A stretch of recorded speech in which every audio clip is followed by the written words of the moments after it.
దాంతోపాటు మాకు కూడా ముఖ్యమైన రోజునటువంటి మా ప్రియతమ ప్రధాని శ్రీ నరేంద్ర మోడీ గారి యొక్క జన్మదినం కూడా ఈరోజే కావడం, ఈ 4 ప్రాధాన్యతతో కూడినటువంటి రోజు కావడం చాలా సంతోషం.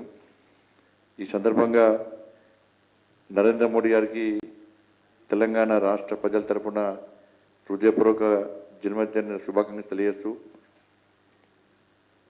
నరేంద్ర మోడీ గారి ప్రభుత్వం కేంద్రంలో ఏర్పడ్డ తర్వాత ఎన్నికల ముందు ఏవైతే హామీలు ఇచ్చిన హామీలు నెరవేర్చే ప్రయత్నం చేయడం, హామీలు ఇవ్వకుండా కూడా అభివృద్ధి లక్ష్యంగా ఈ దేశంలో పేద ప్రజల బాగు చేయడమే లక్ష్యంగా అన్ని వర్గాల ప్రజలను ఇవాళ ఆలోచించి వాళ్ళ క్షేమం కోసం వాళ్ళకు అన్ని విధాలు ఆదుకునే ప్రయత్నం చేయడమే లక్ష్యంగా ముందుకు సాగుతున్న ప్రభుత్వం నరేంద్ర మోడీ గారి ప్రభుత్వం.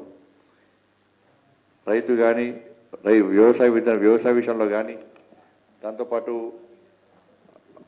విద్యాపరంగా కానీ అన్ని రకాలు విద్య, వైద్య, వ్యవసాయ రంగం పరంగా అన్ని రంగాల్లో కూడా అన్ని రంగాలను అభివృద్ధి చేస్తూ వాటికి సరిపడా బడ్జెట్ కేటాయిస్తూ వాటిని అభివృద్ధి చేయడమే లక్ష్యంగా ముందుకు సాగుతున్న ప్రభుత్వం నరేంద్ర మోడీ గారి ప్రభుత్వం. దానిలో ముఖ్యంగా కొన్ని విషయాలు ఉదయం కిషన్ రెడ్డి గారు అన్ని విషయాలు చెప్పడం జరిగింది.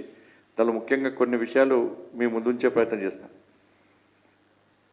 పిఎం కిసాన్ సమ్మాన్ నిధి 17వ విడత 9.3 crores మంది రైతులకు 20,000 కోట్ల రూపాయలను పంపించడం జరిగింది. కిసాన్ సమ్మాన్ నిధి మహిళల పథకాల కోసం ఈ ఏడాది బడ్జెట్లో దాదాపు 3 లక్షల కోట్ల రూపాయలను కేటాయించడం జరిగింది. దాదాపు 3 లక్షల కోట్ల విలువైన మౌలిక సదుపాయాల ప్రాజెక్టుల కోసం కేటాయించడం జరిగింది. ఎంఎస్పి కోసం రైతులకు 2 లక్షల కోట్ల మేరకు చెల్లింపులు ఇప్పటికే చేయడం జరిగింది. ఎంఎస్పి గతంలో ఏ విధంగా ఉంది, ఈరోజు ఎంఎస్పి ఏ విధంగా ఉందో మనకు తెలిసిన విషయమే. రైతు ఆదాయాన్ని రెట్టింపు చేయడమే లక్ష్యంగా నరేంద్ర మోడీ గారి ప్రభుత్వం ముందుకు సాగుతున్న విషయం మనందరం గుర్తించాల్సిన అవసరం ఉంది. 7 వ్యవసాయ పథకాల కోసం 14,200 కోట్లు కేటాయించడం జరిగింది.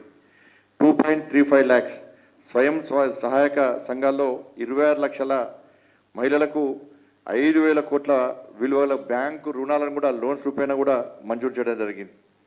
ముద్ర రుణ పరిమితిని 10 లక్షల నుంచి 20 లక్షల కోట్లకు పెంచడం జరిగింది.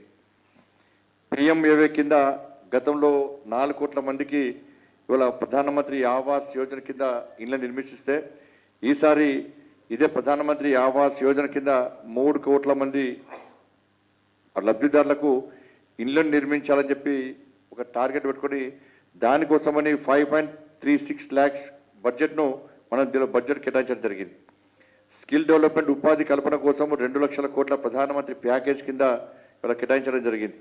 దేశవ్యాప్తంగా కొత్తగా మరో 75,000 మెడికల్ సీట్లను అదనంగా మంజూరు చేయడం జరిగింది. అన్ని రంగాల్లో ఉద్యోగ కల్పన కోసం 11.11 lakhs కోట్ల మూలధన వ్యయం కూడా చూపడం జరిగింది. ప్రధానమంత్రి జాతీయ ఉన్నత గ్రామ అభియాన్ కింద 63,000 అంటే 63,000 గ్రామాల్లో 5 కోట్ల మందికి ప్రయోజనం చేకూరే విధంగా చేపట్టడం జరిగింది. 70 సంవత్సరాలు దాటిన వారికి సీనియర్ సిటిజన్స్కు ఆయుష్మాన్ భారత్ కింద 6 కోట్ల మంది సీనియర్ సిటిజన్కు లబ్ధి చేకూరే విధంగా ప్రయత్నం చేయడం జరిగింది. బంగారం, వెండిపై కస్టమ్స్ సుంకాన్ని 6%, ప్లాటినంపై 6.4% తగ్గించడం జరిగింది. దాదాపు 28,600 కోట్ల పెట్టుబడులతో 12 పారిశ్రామిక నోడ్లను ఏర్పాటు జరిగింది. దానిలో జహీరాబాద్ను నియమించడం జరిగింది. దానికోసం 2,000 కోట్ల రూపాయలను దాదాపు కేటాయించడం జరిగింది. 3 క్యాన్సర్ మందులకు కస్టమ్స్ సుంకం నుండి మినహాయింపు ఇవ్వడం జరిగింది.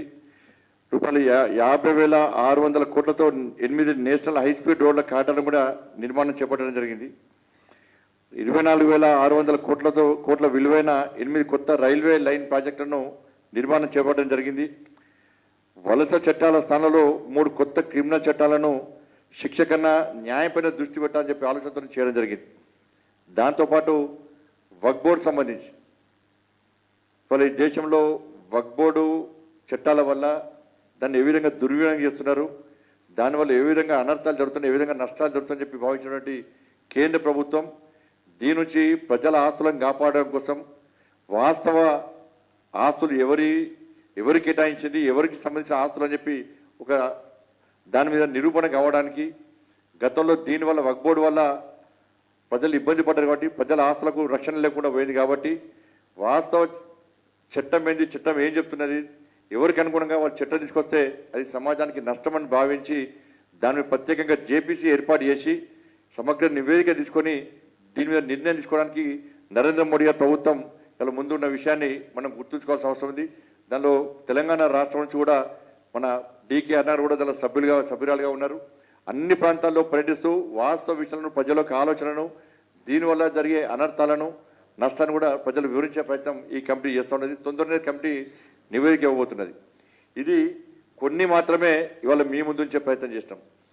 ఇలా 100 రోజులలో మా ప్రోగ్రెస్ కార్డు ఎంతో మేము బయటపెట్టాం. మేము నరేంద్ర మోడీ ప్రభుత్వం ఇవాళ తెలంగాణ రాష్ట్రంలో కాంగ్రెస్ పార్టీ ప్రభుత్వం ఏర్పడి 9 నెలలైంది ఇప్పటికి.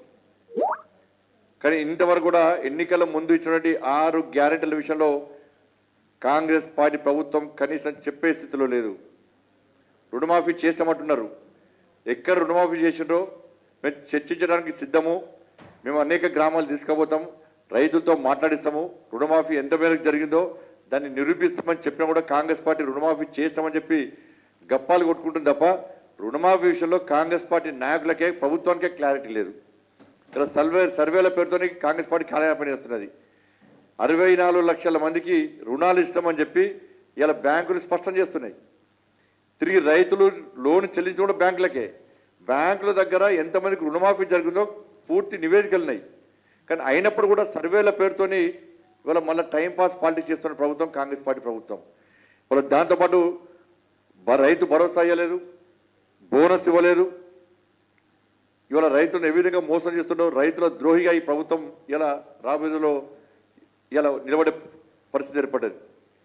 కేవలం రైతు వ్యతిరేక ప్రభుత్వంగా ఈ ప్రభుత్వంకి ఇలా ప్రజలు గుర్తించే పరిస్థితి వచ్చేది. దాంతోపాటు మహిళలకు 2,500 రూపాయలు పెన్షన్ ఇస్తామని చెప్పన్నారు, తులం బంగారం ఇస్తున్నారు, స్కూటీ ఇస్తున్నారు. ఏ ఒక్క మహిళ అకౌంట్లో కనీసం ఒక్క పైసా కూడా పడ్డ దాఖలాలు లేవు.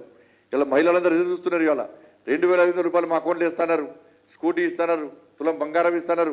గత ప్రభుత్వం మోసం చేసింది కాబట్టి ఈ ప్రభుత్వం న్యాయం చేస్తుందని చెప్పి ఈ పార్టీని నమ్మి ఓటేస్తే, చేయి గుర్తు ఓటేస్తే మా మీద భస్మాసుర హస్తాలక కాంగ్రెస్ పార్టీ పెట్టిందని చెప్పి ఇలా మహిళలు భావించే స్థితి ఉన్నది. ఇవాళ యువకులకు 4,000 నిరుద్యోగ ఇస్తున్నారు. గత ప్రభుత్వం మోసం చేసింది. 2 లక్షల ఉద్యోగాలు ఖాళీలు ఉన్నాయని చెప్పినప్పుడు కూడా నోటిఫికేషన్స్ ఇవ్వకుండా మోసం చేసిందని చెప్పి ఈ ప్రభుత్వం గొప్పలు చెప్పింది. మా ప్రభుత్వం ఏర్పడిన వెంటనే 2 లక్షల ఉద్యోగాలు వెంటనే భర్తీ చేస్తామని చెప్పన్నారు. కనీసం ఇంతవరకు ఒక్క నోటిఫికేషన్ ఇవ్వకుండా నిరుద్యోగ యువతను మోసం చేస్తున్న ప్రభుత్వం కాంగ్రెస్ పార్టీ ప్రభుత్వం. దాంతోపాటు విద్యార్థులకు 5 లక్షల విద్యా భరోసా కార్డు ఇస్తున్నారు. కనీసం దాని గురించి మాట్లాడే పరిస్థితి లేదు. వృద్ధులకు 4,000 రూపాయల ఆసరా పెన్షన్ ఇస్తున్నారు. అది కనీసం దాని గురించి మాట్లాడే పరిస్థితి లేదు. పేదలందరికీ ఇళ్ళ జాగాతో పాటు 5 లక్షల ఆర్థిక సాయం చేస్తున్నారు. దాని గురించి మాట్లాడే పరిస్థితి లేదు. ఇట్లా 6 గ్యారెంటీల విషయంలో ఎక్కడ కూడా ఏ ఒక్క గ్యారెంటీని కూడా అమలు చేయలేని స్థితిలో కాంగ్రెస్ పార్టీ ప్రభుత్వం ఉంది. ప్రతిసారి కూడా గతంలో బీఆర్ఎస్ పార్టీ ఏ విధంగా చేసిందో కేవలం కేంద్ర ప్రభుత్వాన్ని తిట్టడం, 6 గ్యారెంటీ విషయంలో వాళ్ళ నేరాన్ని వాళ్ళు తప్పించుకునే తీరును ప్రజలు గుర్తిస్తున్నారు. కాబట్టి ఈ నేరాన్ని కేంద్రం మీద నెట్టే ప్రయత్నం చేయడం, కేంద్రం అన్ని రకాల అభివృద్ధికి సహకరించడానికి సిద్ధంగా ఉన్నప్పుడు కూడా రాష్ట్ర ప్రభుత్వం రాజకీయాలతో కోసం ఆలోచిస్తుంది తప్ప, రాజకీయ విమర్శలు చేసి రాజకీయ లబ్ధి పొందాలని చూస్తుంది తప్ప అభివృద్ధికి సహకరించే స్థితిలో తెలంగాణ రాష్ట్ర ప్రభుత్వం లేదు. గతంలో కేసీఆర్ ప్రభుత్వం ఏ విధంగా మోడీ గారిని తిట్టిందో, బీజేపీ ప్రభుత్వం ఏ విధంగా బదనాం చేసిందో అదే పందాన్ని కాంగ్రెస్ పార్టీ కొనసాగిస్తున్నది. మేము క్లియర్గా చెప్పినాం, తెలంగాణ రాష్ట్ర అభివృద్ధికి నరేంద్ర మోడీ గారి ప్రభుత్వం కట్టుబడి ఉంది. 100 రోజుల్లో మేము ఏం చేస్తామో అభివృద్ధిని మేము స్పష్టంగా ఈ దేశ ప్రజలు వివరిస్తున్నాం. తెలంగాణ రాష్ట్రంలో కాంగ్రెస్ పార్టీ అధికారంలోకి వచ్చిన తర్వాత 9 నెలల్లో ఏం సాధించింది? రుణమాఫీ పేరుతోనే అబద్ధాలు చెప్పుడు తప్ప కాంగ్రెస్ పార్టీ సాధించింది ఏందో ఇవాళ చెప్పాల్సిన అవసరం ఉంది. లేకుంటే ఈ తెలంగాణ రాష్ట్ర సమాజం కాంగ్రెస్ పార్టీని మన్నించదన్న విషయాన్ని, క్షమించదన్న విషయాన్ని కాంగ్రెస్ పార్టీ గుర్తుంచుకోవాల్సిన అవసరం ఉంది.